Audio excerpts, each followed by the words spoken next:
Bonjour les amis, c'est l'heure de notre histoire et aujourd'hui nous sommes le 20 décembre. On approche rapidement de Noël et dans mon beau calendrier de l'Avent des Monsieur Madame, je vais vous raconter l'histoire numéro 20 qui se trouve juste ici. Nous allons découvrir ensemble quelle histoire. Un problème, Monsieur Chatouille. Est-ce que Monsieur Chatouille aurait des problèmes par hasard? Moi, je trouve qu'il cause souvent des problèmes aux autres, Monsieur Chatouille, avec ses grands bras, puis il va chatouiller tout le monde. À ton avis, à qui appartient ce bras incroyablement long?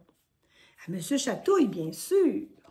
Regardez, hein, le long bras de Monsieur Chatouille. Les bras de Monsieur Chatouille étaient vraiment très pratiques. Il pouvait, par exemple, atteindre des cerfs-volants coincés dans les arbres. Alors, si quelqu'un, là, son cerf-volant était coincé dans l'arbre, il appelait M. Chatouille. M. Chatouille, avec ses très grands bras, pouvait aller décoincer le cerf-volant. Regardez-moi ça. Quand même pratique, des grands bras comme ça. Ou répondre au téléphone quand M. Chatouille était dans son bain. Alors, même quand il est dans son bain, il est capable de répondre au téléphone.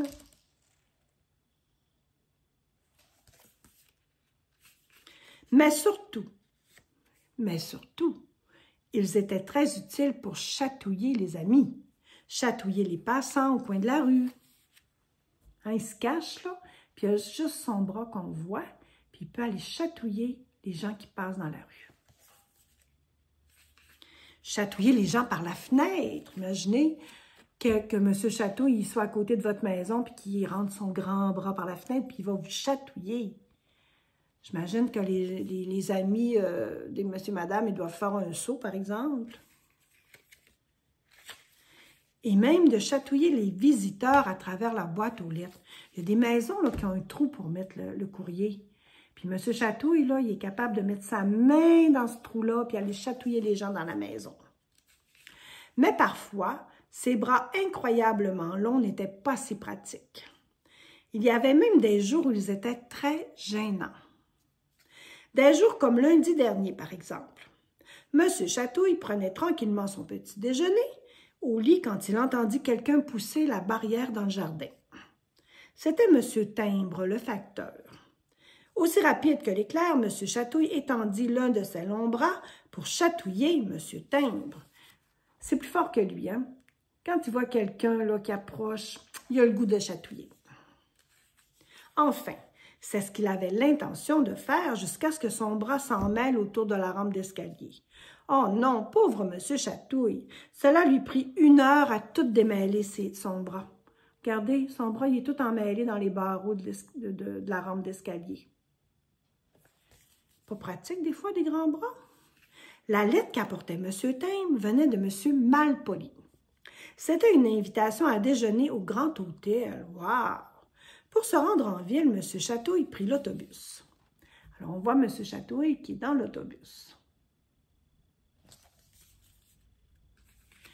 Puis, pour passer le temps, il étendit l'un de ses longs bras pour chatouiller le chauffeur d'autobus, le conducteur.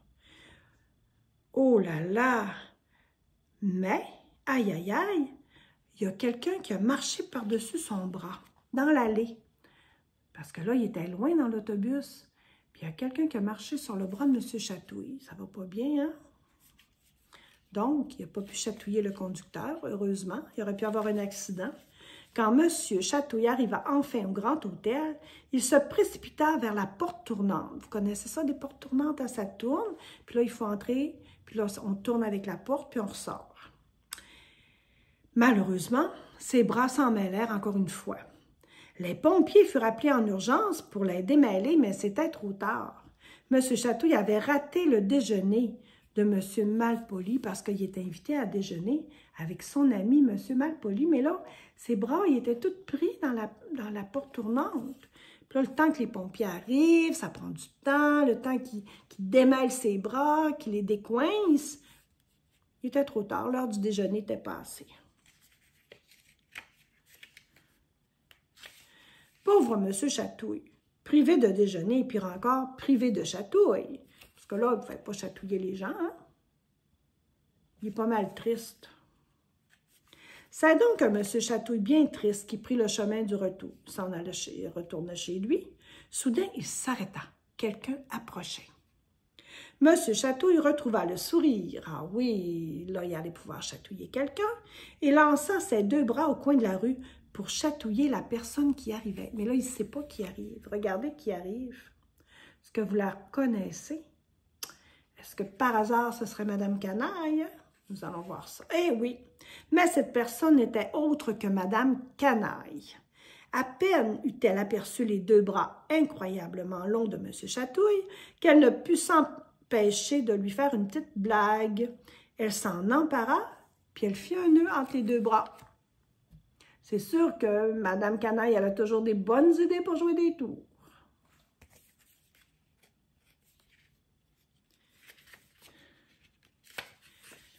Quand il rentra chez lui, M. Chatouille s'affala dans son fauteuil. Ça veut dire qu'il s'assoit dans son fauteuil. Quelle terrible journée! Pas une seule chatouille, tu te rends compte? Soudain, quelqu'un frappa à sa porte. C'était Madame Petite. M. Chatouille tira l'un de ses grands bras et guili, guili, guili. Ah, décidément, il n'y a rien de mieux qu'une chatouille. Regardez comment ça le rend heureux. Il a été capable de chatouiller Madame Petite. Ça, vraiment, là, ça le rend de bonne humeur, parce qu'il n'avait pas passé une très bonne journée. Mais c'est sûr qu'avec Madame Petite, c'était une toute petite chatouille. Mais il était quand même très content. Alors voilà, c'était un problème, Monsieur Chatouille. Alors, ces grands bras, des fois, c'est le fun, mais des fois, c'est un problème. Voilà, les amis, alors je vous dis bonne nuit. Je vous dis que Noël s'en vient à grands pas. Je veux dire bonjour à Tessa et à Mia. Je vous donne des bisous à tout le monde. Puis on se revoit demain. Bye les amis!